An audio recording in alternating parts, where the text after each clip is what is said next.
You say you just want closure. One final conversation, one honest answer, one explanation that makes it all make sense. But they're silent, they're distant, they've moved on, or they pretend they have. And you're stuck, still playing out conversations in your head, still scrolling, still watching, still wondering, still waiting for the moment they finally give you what they never gave you before, the truth. But here's what you need to hear. You don't need closure, you need a mirror, because the truth is already here.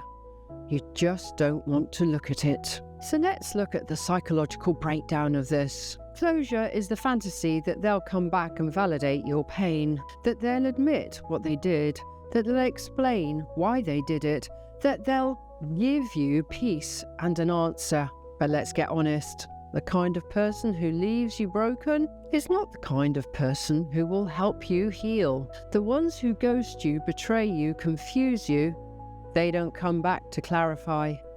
They come back to control. Or worse, they don't come back at all. They leave you with loose ends because those loose ends kept you tied to them. And closure becomes a trap, not a solution. Closure is like trying to build a door on a house that never existed. You keep designing the perfect ending, the right conversation, the moment where they finally say what you always needed to hear. But there's nothing to attach that door to. There never was. The relationship wasn't solid. The foundation was missing. The structure was hollow. And now you're trying to shut something that was never truly open. You don't need a door. You just need to walk away from the blueprint and build something real for you. So let's look at why we cling to closure. We want closure because it gives the illusion of control. It delays grief. It helps us avoid blame, especially if the truth is painful. It feeds the hope that just maybe it wasn't as bad as it felt. But here's the truth. Closure is usually code for, I still want them to care. It's less about understanding the past and more about needing to feel important to someone who already devalued you. And that craving, it's not love, it's longing. And longing will keep you stuck in a version of you that doesn't exist anymore. So let's look at some solutions to help yourself go through the closure that you keep waiting for. Say the words they never will. Write them down, speak them out loud. Stand in front of a mirror and tell yourself, yes, they abandoned me. Yes, they betrayed me. And yes, it was real and it was painful. And no, I didn't deserve it. You don't need their confirmation. You need your own witnessing and your own voice.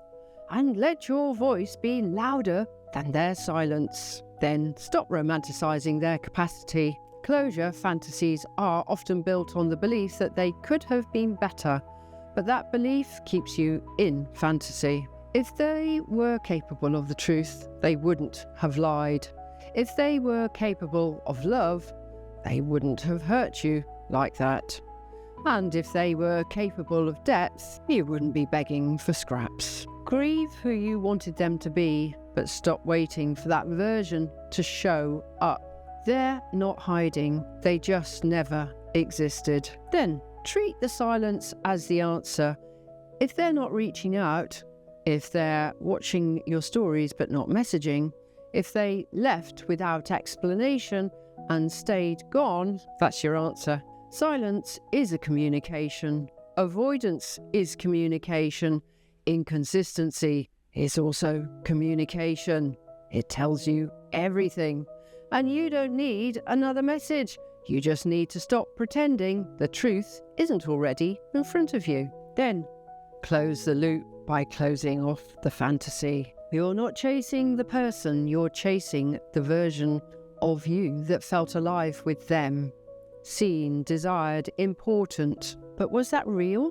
Or was that you showing up with open arms while they showed up with half-truths? and condition. The loop doesn't close when they give you clarity. It closes when you stop believing that version of the relationship was the whole story. You felt something real, they didn't match it. That's the closure. And finally, use the mirror, not the message. Stop rereading old texts. Stop trying to decode the final emoji. Stop wondering if their last call meant something. Open a different tab in your journal, your camera, or your voice notes. Look in the mirror and ask, what did I ignore? What parts of me did I silence to keep them? What do I actually need now that they never gave me? The real closure lives there, in you, not in their apology, not in their return, and not in their reaction. And in my closing comments, here's a truth. Closure isn't something they give you, it's something you choose.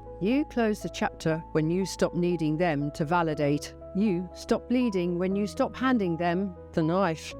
You start healing when you stop chasing ghosts for answers they were never willing to give you. And you don't need their words, and you don't need their reasons, and you don't need one final text to explain what your nervous system already knows. You need a mirror. You need honesty. You need to stop explaining pain and start honouring it. So I'd like you to say this out loud. They will never make it right, but I will. They will never give me closure, but I will walk away anyway, because I finally choose the truth over fantasy.